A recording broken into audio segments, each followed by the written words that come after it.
And of course, that is why a lot of store shelves are already empty. People picking up popular items like water, non-perishables, generators. You may have seen long lines at gas stations as well. Counties all across Central Florida are now coming up with a plan to keep you safe. Sydney Cameron, she joins us live from Seminole County Emergency Management with a look at what's going on. Sydney, good morning to you. Good morning. Right now, take a look. We have the management team here in place at the Seminole County Emergency Operations Center. They are preparing for Hurricane Dorian as we speak right now. I actually have Alan Harris. He is the emergency manager. Talk to me. What are people doing right now? Sure. So we have sandbag locations opened up across the county. So our public works team is working on that. We have logistics that will be needed throughout the event. So we got to get those generators in place so that the emergency shelters are able to do what they need to. They have emergency power, wind protection around the schools that will be used as shelters.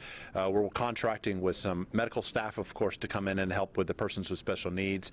We have folks here right now doing triage on our individuals with persons with special needs, so that if they have any changes in their medical conditions, that we have that prior to them arriving, and making sure that the equipment is correct when they arrive on scene. Our law enforcement is here, of course, making contingency plans and how they'll respond to the incident, as well as our fire rescue team, how they're going to bring in urban search and rescue teams and things like that in the event that there's catastrophic damage throughout the county.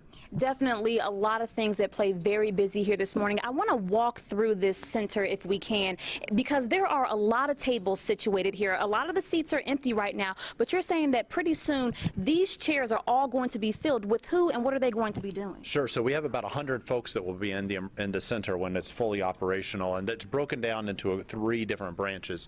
We have human services branches, right? The human services branches you can see right now has empty chairs. That doesn't mean that the people aren't doing things. They're actually back at their offices doing things, and the management team is working with those folks, and they're doing their work from their normal offices. We have our infrastructure branch. Our infrastructure branch looks at public works, power restoration, water utilities, those types of services, and we have our debris folks that are working on debris contracts right now, making sure that the debris contractors are ready to come in and start picking up debris immediately after the disaster, and also making sure that the debris management sites, where those collection sites are before it goes out to the landfill or for mulching on the garden and vegetation type wastes, that they're ready and all, that everything is all set up, that those sites are prepared so they can start immediately after. And then our emergency services branch, again, fire rescue, law enforcement, emergency medical, National Guard, if we need those folks to come in and support us with security, things like that.